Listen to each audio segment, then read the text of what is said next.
tonight for the TED Talks. Did you enjoy them? That was my first TED Talk and my first experience with it, and I found it exceedingly energizing to hear somebody put a thought into such a short amount of time. So I hope you enjoyed them. Let me give you a few of my ground rules. These are the same that I tell my students. Feel free to text away if you'd like. Feel free to take notes. Feel free to check your email. What I tell my students, though, is that one of the things that's going to happen, and I'm going to talk about this in one of my other workshops, is that you have to judiciously pick the time that you choose to text or check your email, because I'm sorry to tell you, but we can't multitask. We think we can, but at best what we're doing is switching our attention, and if you lose your attention, you might find you miss something, a pearl of wisdom. Doubtful, but you might. I also, if you miss anything, I'm going to leave the slides and make them available to all of you so that they will be posted and you can download the slides. So there's no problems. You don't need to take notes. It's whatever you want to do. We also have a roving microphone. There's the roving microphone person there. So if you have a question, wait for the microphone so we can get it on the tape, because it's all being videotaped, so you can follow the slides, watch the videotape. I've also been told that there are restrooms that way, and there's one that way, and there's coffee and tea and snacks out that way. I do not get insulted if you walk out to go to the restroom, to go pick up a cup of coffee, to do anything you'd like. Feel free to do it. It doesn't upset me. I've taught for way too long to have it worry me. And I have a lot to talk about today, but if you have a pressing question, I will entertain your pressing questions at any time. I will also stick around during the breaks, and you can feel free to bug me and ask me anything you'd like. And also the bottom line of all of this is, if something occurs to you next week when you've disappeared from here, feel free to email me.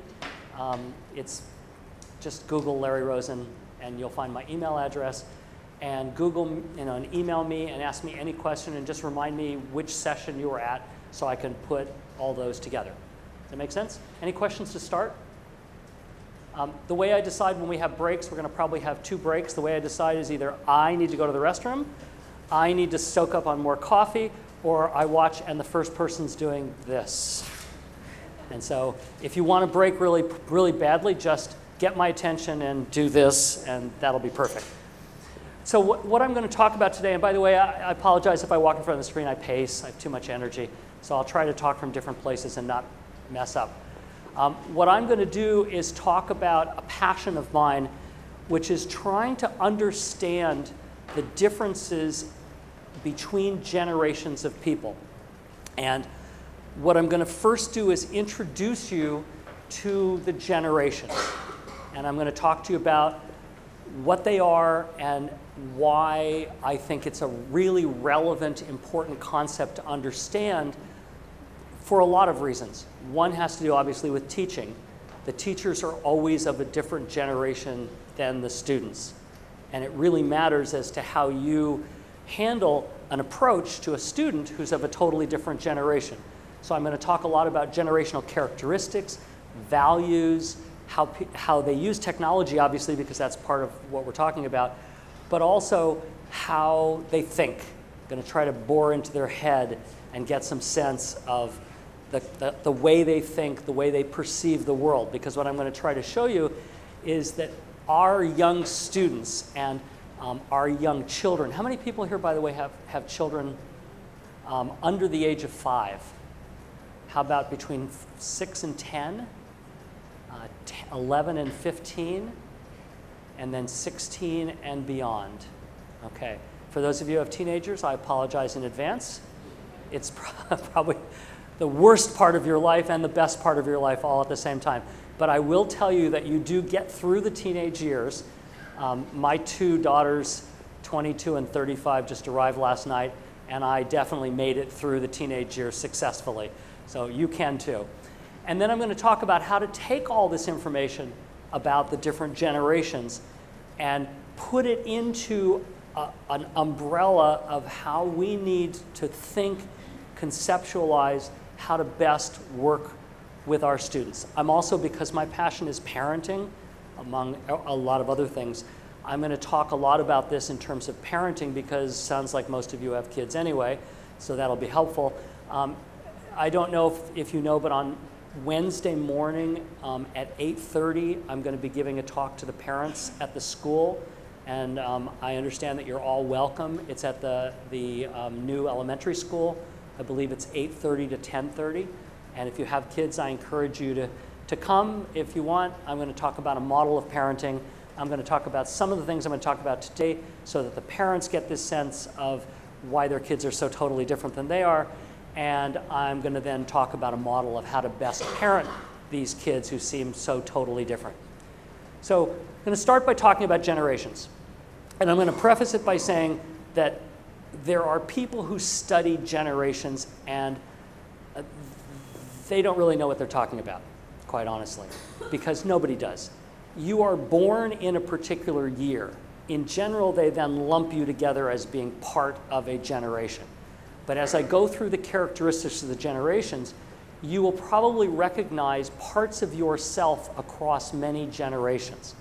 But the one thing we do know is that more of your values, more of how you are, will fit a specific generation that most likely is commensurate with your age. So if these work, perfect. We really are in the middle of 5, 6, maybe even 7 generations of people. People born between the mid-1920s and mid-1940s are called the traditional or silent generation. I suspect there aren't any here, but maybe. Baby boomers born between the mid-40s and mid-60s.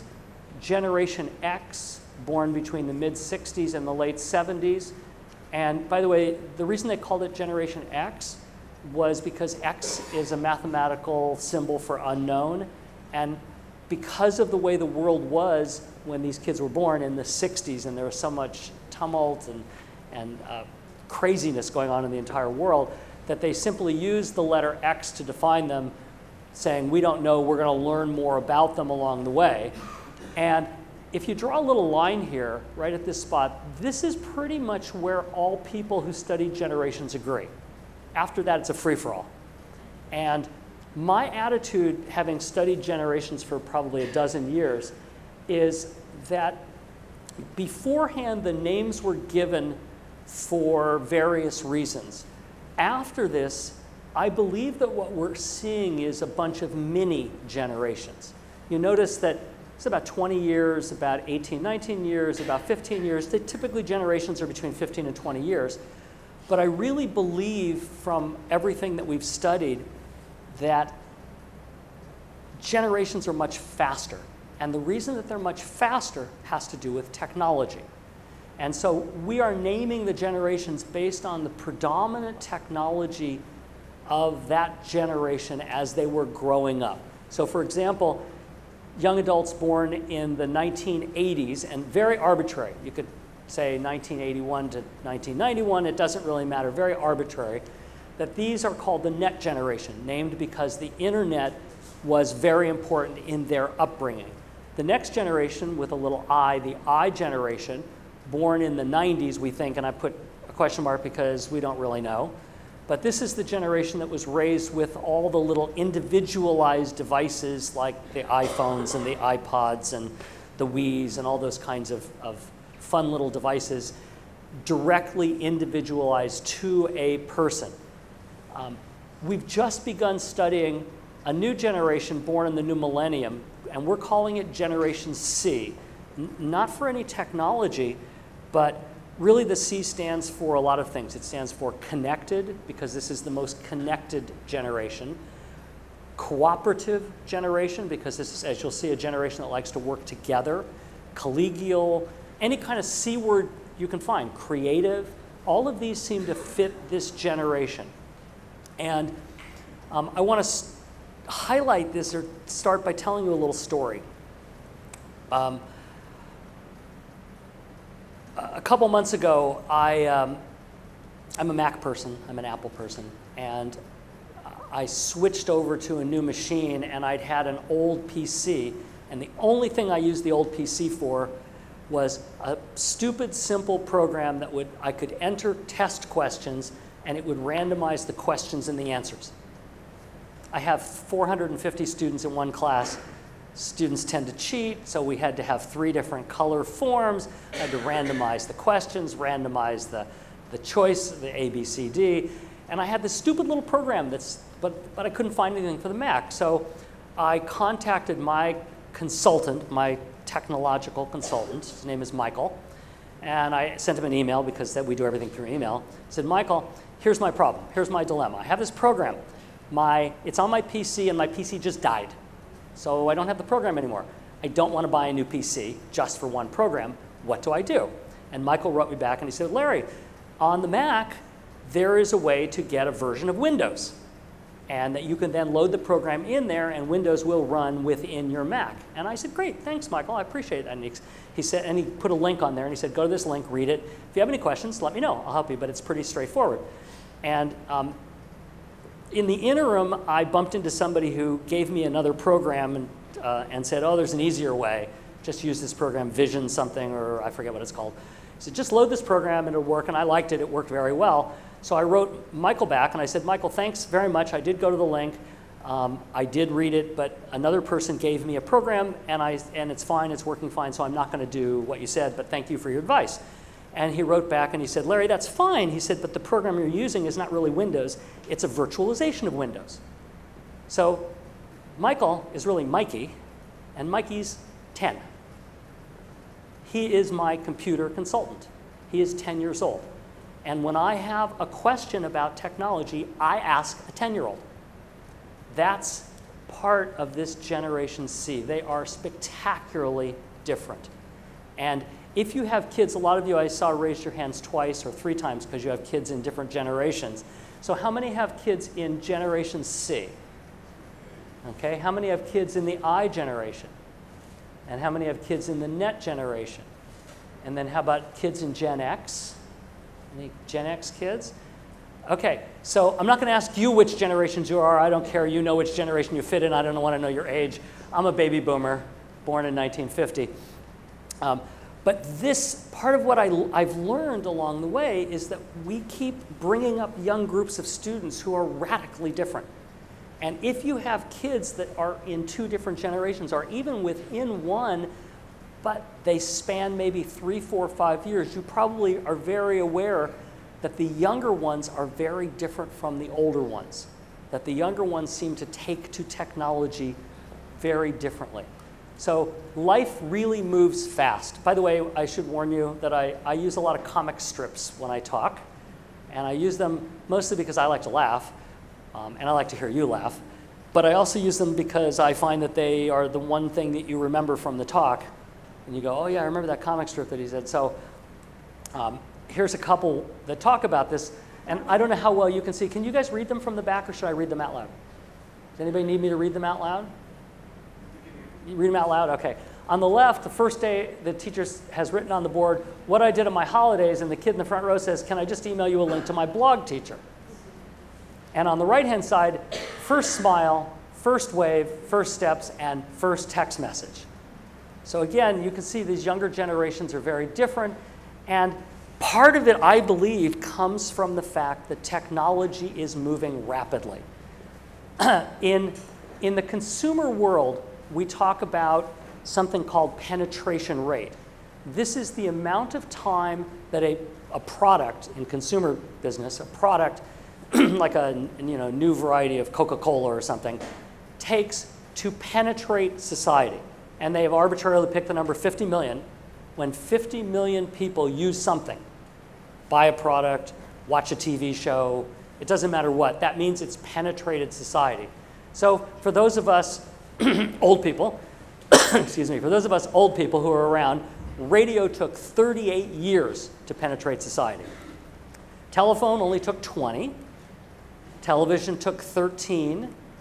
Cell phones took 12. Remember your first cell phone and how it was so odd? I remember somebody showing me a cell phone, and I said, can I borrow it? I need to call someone. And they said, sure. And I pressed the numbers, and I said, it's not ringing. What do I do? It's not ringing. They said, well, you press send. That's why it took 12 years. World Wide Web only took 4 years. It took the world by storm, 4 years. But then iPods took 3 years, blogs took 3 years, MySpace, remember MySpace? Used to exist, sort of does still, but took 2.5, Facebook took 2, YouTube took 1 year, and Angry Birds took 35 days. Now think of that, 35 days to go from introduction to 50 million people using it. That's sweeping the world and changing the world. Do you remember the first time you heard about Angry Birds? And people are going, well, you haven't played Angry Birds? It's been out for, at least a week or two. 35 days. Take a look at these technologies. How many of these are familiar to you? Not just familiar to you, common. None of those existed before the year 2000. So within a very short time, 12 years roughly, these have become common parts of our world. This is our world, and this is why our young kids are changing so rapidly. This is my favorite comic strip of all comic strips. It's a comic strip called Zits. I think it's a funny title. But I don't know, does anybody get this in your newspaper anywhere? I think it's traditionally an American comic strip, but it's pretty international in its themes. I have to introduce you to the characters because you're going to see them all the way through. This is Jeremy. Jeremy is 16, always. He never gets to be 17, was never 15, he's just 16. And this is his bewildered dad, and you will meet his bewildered mother, equally bewildered later on. And his dad's saying, hey, Jeremy, what are you watching? And he says, on which screen?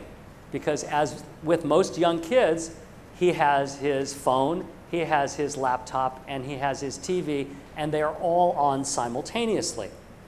I think tomorrow I will be doing a workshop talking about this idea of all these things being on simultaneously and what it does to you, what you're capable of doing. I can loosely call it the multitasking workshop, but it's really not about multitasking. It's about unitasking and how you need to work on doing one thing at a time, not many.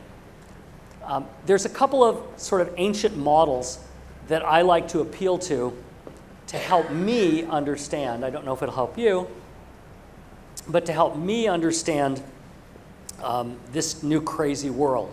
And Alvin Toffler is a futurist, and he has written a tremendous number of really good books about the future, but his first book was called The Third Wave. And he talked in his book about technology and how it comes in waves. And he said he went way back in history and he started exploring early technologies like plows and horse-drawn carriages and things like that. And he said the agricultural wave lasted about 3,000 years, meaning there was a little bit of agricultural technology coming in, and then at some point it peaked, and then it started to dissipate as new technologies came in. He said that was followed by the industrial wave, or the Industrial Revolution. And he said that wave, again, started with the steam engine and went up and went down, but it was much shorter. And then when he wrote the book right about here, and he said, now we're going to have a computer wave. And this computer wave, he thought, would last about 30 years, roughly. And then he stopped talking about it there. Notice, by the way, that you go from 3,000 to 300 to 30, lopping a zero off of each one. So if his model were true, then the fourth wave should have been 3 years, and the fifth wave should have been 3/10 of a year, and the sixth wave should have been 3/100ths of a year, but it just didn't happen that way. What we've seen is that there's been a succession of waves of technology that come and go. The fourth wave, again, 3 to 5 years roughly, is what I would call an informational wave. If you remember the first time you accessed the internet, the real fun was like, oh, I can answer any question I want. I can go out there, I can answer anything, I can find any fact about anything, and it became all about information. And then sort of communication technology kicked in, and we had email, and we had all sorts of other ways to communicate with one person at a time, with many people. And so we had a communication wave. Now I think what we're in is maybe a biotech wave, where you're starting to see the technology be putting into medicine, into other areas. And it sort of looks like this. Here's your 3,000-year agricultural wave. Your shorter, I couldn't make it short enough because the agricultural wave would have had to start like over here and go like this all the way over here, and it's not enough room on the slide. But you get the idea. We get the shorter wave, and then the shorter computer wave, and then bam, bam, bam. We get these quick 4th, 5th, and 6th waves. It's a nice theory, but the interesting part of what Toffler spends his entire book doing is he talks about these points. This is a point where, for example, the agricultural wave is waning, and the industrial wave is starting to explode. And what he did was interesting. He went back in history and he looked at these dates. He said, well, let's take a 30-year swatch here and look at what the world's like. And what he found is any time 2 waves crossed, there was a lot of social unrest going on in the world. Wars, famines, strife, poverty, political problems, social problems, name it. Each one had a chapter on what was going on during that period of time. So he just followed the first 3 waves. So what he did is he found those 2 dots, and that's as far as he got. Now, look what happens now. The waves are crossing so fast, and what we're finding is if we went through those little swatches, which are really one big swatch, is that the world's changing rapidly and there's social unrest everywhere. And this is what's controlling the change and the rapid change of generation to generation to generation, or rather mini generation to mini generation to mini generation. And part of what's happening is technology doesn't make sense, and beware, here comes another comic strip. In this one, the teacher's telling the children, copy and study this list of text messaging spelling words. We will have a test tomorrow. And of course, everybody knows LOL, right? That's the obvious one. How many of these do you know? BZ, ADR, BD, HB, how many of those do you know? Some of them? Your kids know all of them. Do you want to know what the most important one, it's not on here? POS. Anybody know what POS is? Oh, you're in trouble. Parent over shoulder. Now you know. Don't tell them that you know. They also use P911. 911 in the States, I don't know if it's, but 911 is emergency. If they do POS, when you walk by their computer, that means you need to stop and look at what they're doing because they don't want you to know. And in school, it's changed dramatically too. The way they see the world has changed dramatically. This little boy says, I built my first snowman, and of course he built it on a phone. This one is talking to the teacher, and the teacher's saying, there aren't any icons to click, it's a chalkboard. And then this one, the kid, you can't see this one, but the kid is going like this. She's tapping the chalkboard, and the teacher's saying, no, sweetheart, not everything is touchscreen. There's a really funny video. I didn't want to show it because it's a little long, but there's a funny video of a French family, and they first give their little 1-year-old an iPad. And as you saw last night with the 9-month-old, iPads are so intuitive that you just give it to them and they know what they're doing. And so the little girl is sitting on the floor and she's maneuvering the iPad, and then the dad takes away the iPad and gives her a magazine, the Paris Match. And she sits with it and she goes like this, and she goes like this, and she goes like this, and tries to do this. And in French she says, Daddy, broken iPad. This is their world. And so my question is always, is it good or is it bad?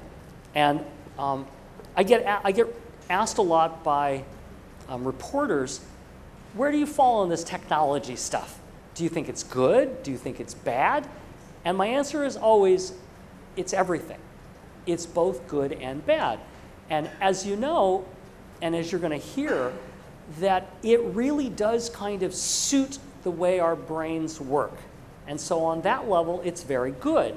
It stimulates and engages our students, sometimes a little too much engagement in our students, and they can't tear themselves away, but it does engage our students. It makes them excited to use the technology. Obviously, it fosters communication that wouldn't have happened before. I FaceTime with my family at home last night, and we were able to talk just like we were next door. And so it certainly does foster communication across cultures, across everything, but it does have some problems. And in one of my workshops tomorrow, I'm going to be talking about some of the problems that come up. On balance, though, I think that we're better off because we have it. Education is certainly better off. Family communication can be better off. A lot of things are enhanced because of it. And part of what we know is that the generations differ on a lot of different levels. They differ, I'm going to give you some stats on here, they differ in how much they use media, how they choose to communicate, how much they multitask, how they try to balance too many things at the same time, their values, the way they socialize. The first thing that two of my kids arrived last night, and the first thing that they did was post on Facebook. Absolutely first thing. We're here in Mumbai, and within 5 minutes, they had 30 comments, 50 likes, and have a great time, this, that, and the other. It certainly improves socialization. It changes the way we socialize in our world. But in terms of an educational model, it changes how we create content. It changes how we learn, how we value work, how we value our personal life. And so the question is, what are the generations doing with their media? And just as a preface before I talk about this, and I swig some coffee. Best invention in the world. We do continuous research. I run a very small lab at a very small university in California. The university is only 13,000 students, it's very small. It is the most multicultural university west of the Mississippi. We are predominantly a microcosm of the city of Los Angeles. If you know Los Angeles, it is pretty much a minority city. It is primarily now Latino, and our school reflects the same mixture, so all of our research takes place in sort of an urban Southern California environment. That may or may not be adaptable to your situation, but we're finding when people replicate the studies, we're seeing about the same thing. So one of the things that we do is we always in every study ask the people the following questions. On a typical day, how many hours do you spend on a computer? Not online, but just on a computer, using a computer. Second question, typical day, how many hours do you spend online? Separate from that, not how many hours together, but separate. So if they tell us I'm on a computer for 5 hours and I'm online for 3 hours, we're getting separate estimates. They could be the same 3 hours overlapping, which of course they are. So we're getting sort of pure estimates of how much time they are using a device. We ask them how much time they watch TV, how much time they listen to music, how much time they text, how much time they talk on the phone, how much time they play video games. I'm missing some. I can't remember. They'll show up later. But we have 9 of these questions that we ask consistently in all of our research, and we've been doing this and tracking people for about the last 10 years. So we're able to watch how things have changed. And what we do is simply create a gross total. So we add up those numbers for the 9 things. On a computer, this, this, this. So they're clearly overestimates of time because they're not doing those things one at a time. They're on the computer and online, overlapping, often at the same time. But if you look at the pure estimates total, and these totals, by the way, don't total up to this. This is the total of all 9 of them. We also asked them, by the way, and I'll show you some data later on, how many hours a day do you spend reading a book? Interesting question, right? Many of them very little time. Total daily media for baby boomers. Okay, I'm going to do it. How many baby boomers are here? 1946 to 1964. How many Gen Xers? 1965 to 1979. How many Net Geners? 1980 to 1989. How many iGeners? 1990. And I don't see any kids here, so we don't have any Gen Cs. For the baby boomers, the #1 activity in terms of time is television. That's because we all grew up with television. This was our technology. We grew up with television. #2 is music because we grew up with music. That's how I lost much of my high-frequency hearing, was rock and roll music in the 60s. It seemed to be much more fun to sit this far away from the speakers. Didn't realize the ramifications were going to hit me 40 years later, but that's what happens. Being on the computer, notice being on the computer but not online. So this generation is not necessarily online as much and talking on the telephone, all taking about an hour and a half to 2.5 hours a day. As you get to Generation X, you see that music jumps to the number one. And those of you who have kids or young adults in Gen X, they're often always plugged into their music. Computer number two, watching TV number three, and then creeping in being online for this generation. Baby boomers are spending about 8 hours a day total using technology. Gen X, it jumps to almost 15, almost a double jump there. When you get to the net generation, music now is really number one, and those of you who have net generation kids, they're always plugged in, right? It's always, the iPods are always in. Television is number two. We'll talk later about why it's number two, because they're not really watching it on the TV anyway. Now being online is number three, and texting becomes number four, and the brute force amount of time is 20.5 hours a day. Now again, they're doing those things overlapping, so it doesn't mean they're only sleeping 3 hours and 22 minutes, although many of them are only sleeping 3 hours and 22 minutes. If you look at the younger generations, they're techies, and they start being techies from birth, and this is a little kid saying, "No, Grandma, listen, double-click the Internet Explorer icon." This is my version of Mikey. And the teacher here is saying, "Today I'm going to show you how to use a pencil sharpener. Are there any questions before I begin?" And the kid says, "Yeah, I just texted them to you." So what are the younger generations doing? And we split the younger generations into age groups. So effectively, you're looking at the I generation here, teenagers, and preteens and young children of Generation C. That's sort of the way we try to divide them. And you can see that if you start with the older teenagers at the bottom, music is still the number one activity, but look at texting. It's only 1 minute a day behind. I'll give you some more texting figures later, but texting is one of the most important activities for older teens. Why? It is their social connection. It is the way they communicate. It doesn't look like it to us as adults because most of the communications look stupid. LOL, K, JK, very short kind of things, but it translates into a lot of meaning to them. Their third most common is being online, and then instant messaging and chatting. And again, 20 hours a day, brute amount of immersion in technology. The younger teens, interestingly enough, music, but less so. Texting is still number two, but you can see the difference there, not texting as much.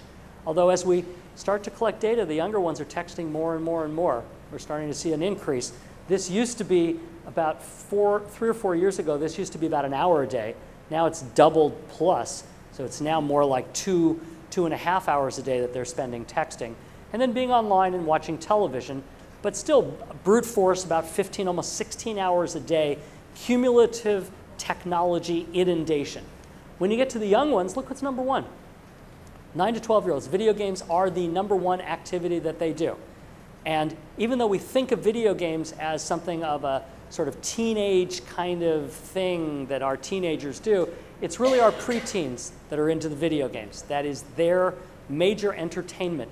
Television is behind, music, and being online is really not as important.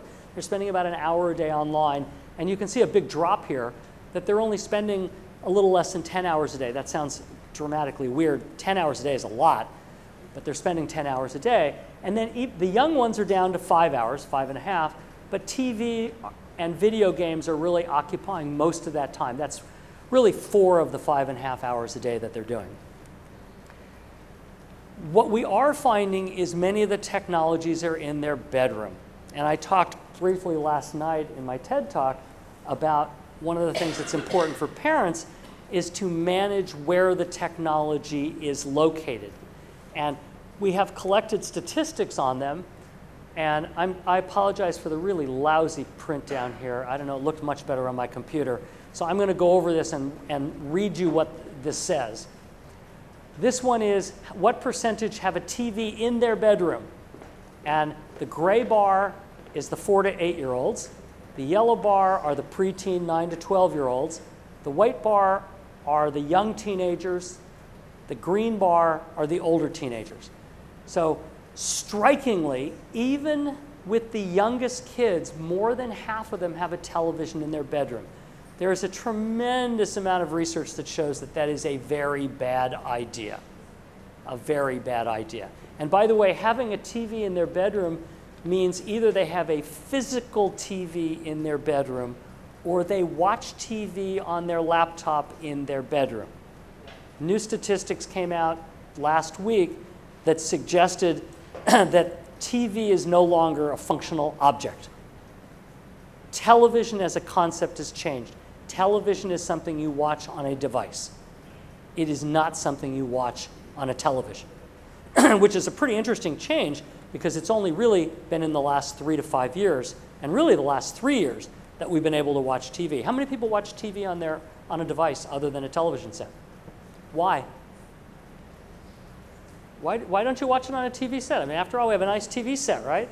Do we have, can we have the microphone so we can hear people on the tape? Have somebody here? We're going to try to get you all on tape. I hope that's okay. Because of flexible time, whenever it's convenient for you, you can watch, not depending on a time when show is coming. Okay, so it's convenient. Convenience is a very important thing. You can watch on the go. You can watch wherever you are. By the way, what does www mean? It means World Wide Web, right? Not anymore. It means whatever, whenever, wherever. That's exactly. You just defined the new www. You can watch whatever you want, wherever you want, whenever you want. You're not confined to a stand television. And in fact, I'd be willing to guess that within 10 years there will be no freestanding television sets. We won't need them. And exactly for that reason. So television becomes ubiquitous but on small devices. Anybody watch TV on your phone? A little bit, right? If I asked a room of 16-year-olds, everybody would raise their hand. It drives parents crazy. How is it as a parent, this is what I say to my kids, how is it, I don't know what to do with my phone, how is it that you can watch a TV show on a device this small? How can you do it? And they say, how can I not do it? It's easy. Just look at it. I know what's going on. If I need to, I turn it this way. This is their world. This is their life. And so the world is changing. The second one is computers in the bedroom. And luckily, I think this is a good sign that only 10% of the little kids have a computer in their bedroom. This, by the way, is mostly movable computers, laptop computers that they move. And it doesn't count smartphones. What are smartphones? Are they really phones? Smartphones are not phones. What a misnomer. It's a smart computer. You carry a smart computer in your pocket all day long. That computer that I carry in my pocket is way more powerful than any computer I've ever owned. Any computer. The only thing I don't like, and the kids don't like, is it's a little more complicated to write on it. But most kids can write blindfolded anyway, so it doesn't really matter. And you can see that we're only approaching, for the teenagers, about 40% have a computer in their bedroom. That seems like a pretty large statistic to me, that 40% of the kids have cocooned themselves now with a television and a computer in their bedroom. Cell phone, ubiquitous. This green line should be 100%. I suspect it already is. The white line should be close to 100%.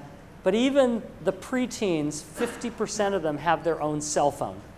When you get to iPods, again, very ubiquitous. They carry iPods, but they also count their phone as an iPod when we ask them.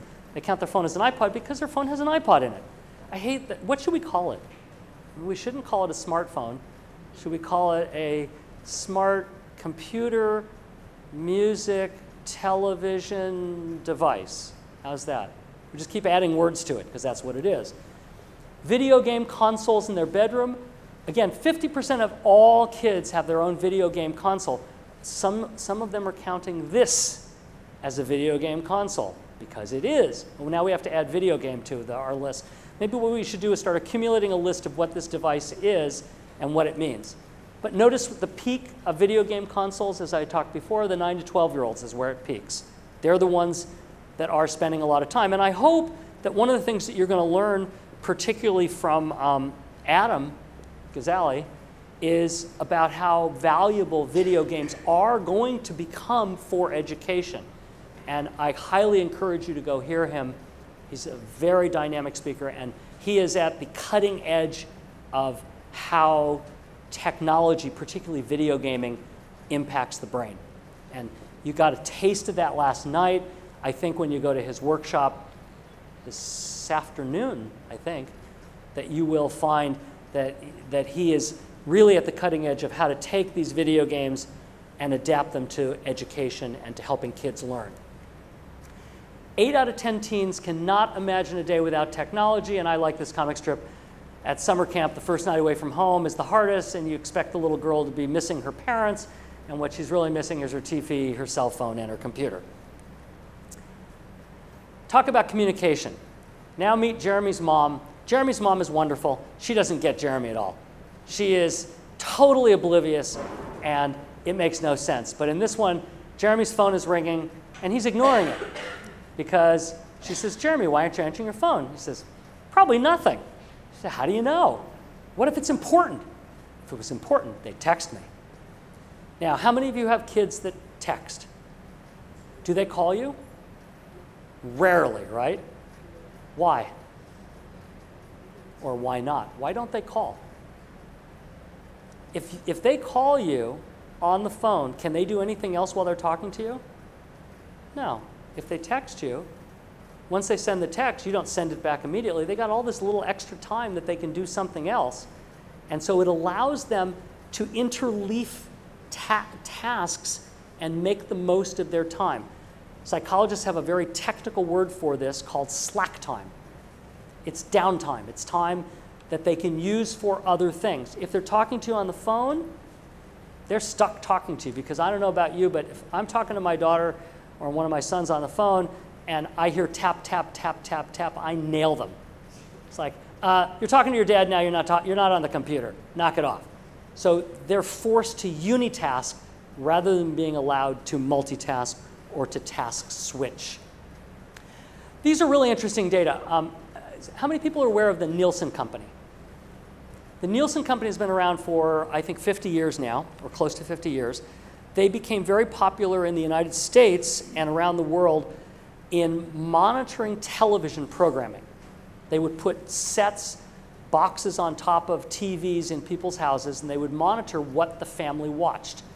And in fact, by that monitoring, that would determine whether a TV show would go from season 1 to season 2, or from season 1 to the can.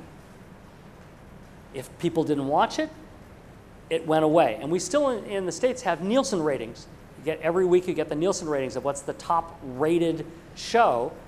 What most people don't know is Nielsen also looks at the use of cell phones, particularly among teenagers, although among adults and kids who are younger than teenagers. And they started in 2007 in the first quarter, and every quarter, every 3 months, they collect phone bills from 60,000 teenagers, and they count text messages and phone minutes. So way back in the first quarter of 2007, the blue line reflects number of phone calls made and received. So way back in 2007, 255 phone calls a month was the standard for teenagers.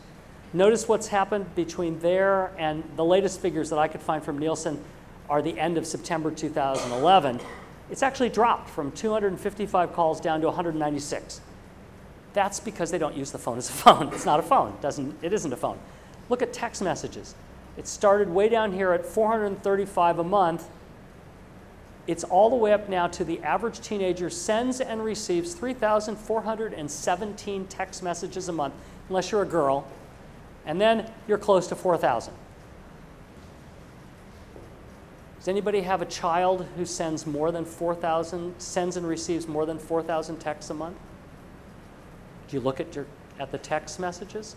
My phone bill is this thick because I have a 22-year-old and a 25-year-old on my phone, and it is full of text messages. Text after text after text. My 22-year-old daughter sends and receives about 6,000 to 8,000 texts a month. Are they communications? No, mostly they're to arrange things. Meet you at 10. Okay. Oh, no, sorry, that's extra. K. Not okay, because after all, that requires you touching the O first before the K. I've learned to talk like a kid, so I just type back K. Makes me feel good. Makes me feel really good when I type back LOL, and then they make fun of me. So they communicate differently. Their communication choices are differently. Us baby boomers, our preference is face-to-face. And if we can't talk to somebody face-to-face, well, we'll talk to them on the phone. And if that's not possible, we'll shoot them an email. Those are our preferences. And actually, Generation X, the ones born between the mid-'60s and late '70s, are the same. First choice was face-to-face. Second choice was phone. Third choice is email. Okay? Now we see this big difference. When we get to the net generation, first choice is still face-to-face. Second choice is to text somebody. If that doesn't work, may as well call them. When you get to the iGeneration, number one way to communicate is texting. If you ask kids, what is the number one way you would prefer to talk to your friends, your best friend, any friend, it doesn't matter how you do it, texting is number one. Number two is a combination of instant messaging, Facebooking, and the phone, and a distant fifth, actually, after these four, is face-to-face. Why don't kids want to talk face-to-face? They can't multitask. Exactly, perfect. One bonus point for you, thank you, and one bonus point for you too. We're racking up bonus points. I don't know what they're worth, but I used to toss nickels to kids in class when they answered the questions right, but then I hit somebody in the forehead and I had to stop. Kids don't want to do one thing at a time. They've been raised in a world that promotes multitasking. As soon as computers came out that allowed you to multitask, to do more than one thing at the same time, the younger generations flocked to that because that fit their personality, the way they felt. And we're going to do some work here in a second about that. So one of the questions that I've asked for the last 10 to 12 years is, how do these generations mix?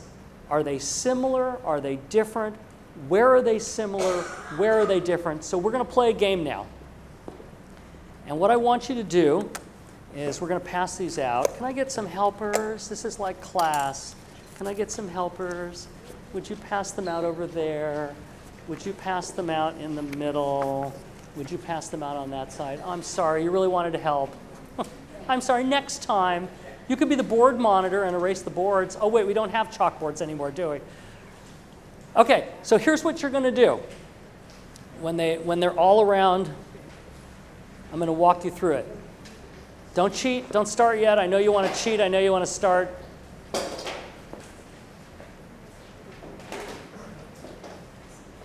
Don't break computer. Who hasn't gotten one yet?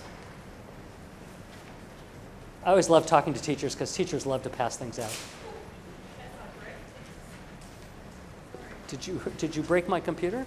That would be okay. Then I get to get a new one. I get to get a better one. All right. So you've all got a form, right? So here's what your form looks like. It is called the Guess the Generation game. What you're going to see, and I'm going to start at the top, you're going to see core values. So this would be the core value of a generation. And you have three choices: optimistic involved, realistic social, or skeptical informal. Those are three values. One fits each generation. So for example, if you think that Gen X is the optimistic involved one, then put an X there. If you think that the net gen is realistic social, put an X there. If you believe that the boomers are skeptical informal, put an X there. Each one fits only one generation. Okay? Questions on that? So now what I want you to do by yourself is to go through and for each row put a check of which one fits each generation. You got to do it yourself too, Craig. Sorry. Okay, so everybody do it yourself, and then when you're done, I want you to find a partner. And I want you to compare your answers to a partner. I will warn you, this is a very difficult task, and you will fail. I can guarantee you, you will fail. The average is a fail on this.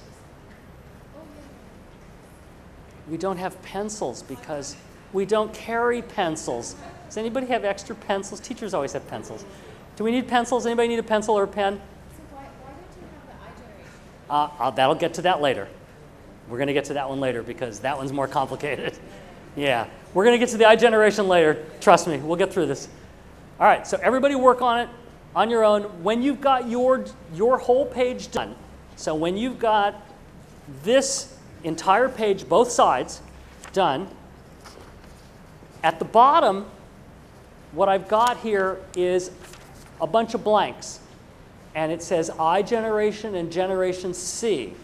What I would like you to do is to just write in what you think the core value of the iGeneration is. Just free form. When you've done the whole thing, find a neighbor and compare your answers.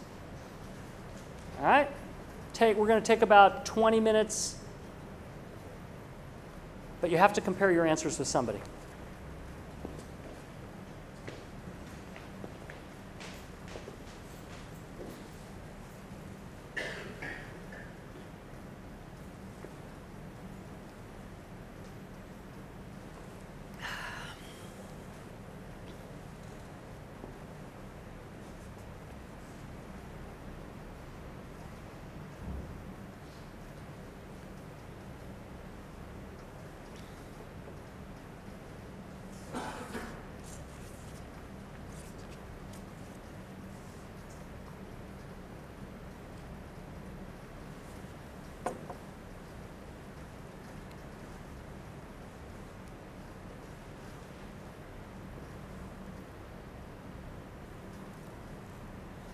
On this one, you have to find a partner.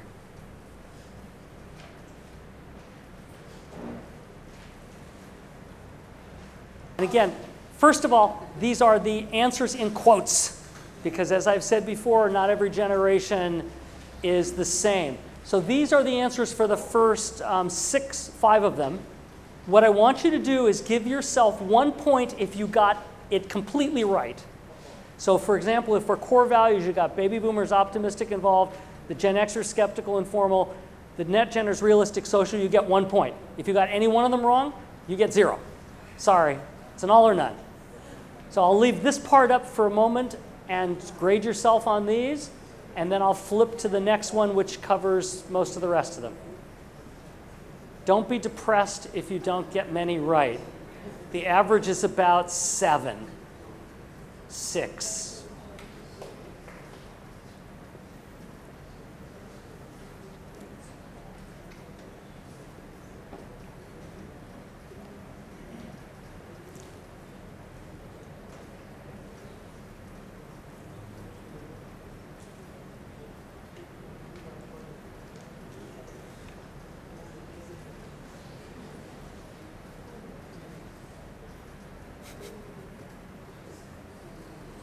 I love to watch your faces as you're doing the scoring.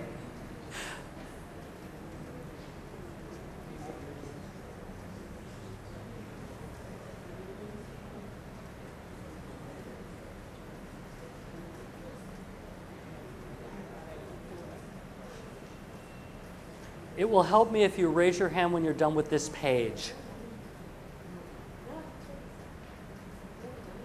What I'm going to do is in a couple seconds, I'm going to go to the second page, and then I'm going to put them all up on one small page. So if you miss some, you'll be able to see them.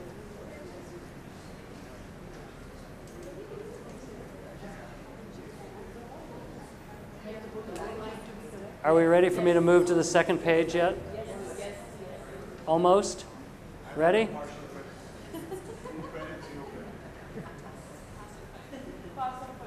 Here's 4 more. And then I'll put the rest up.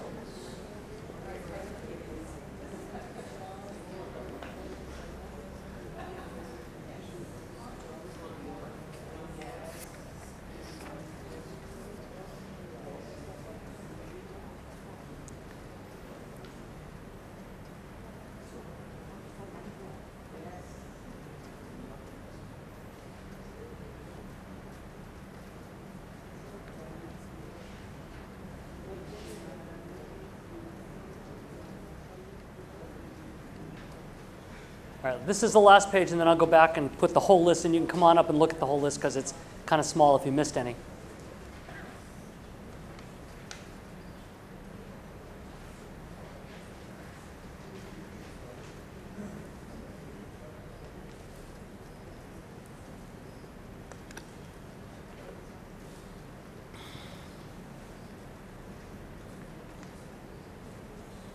Of laughter and dismay.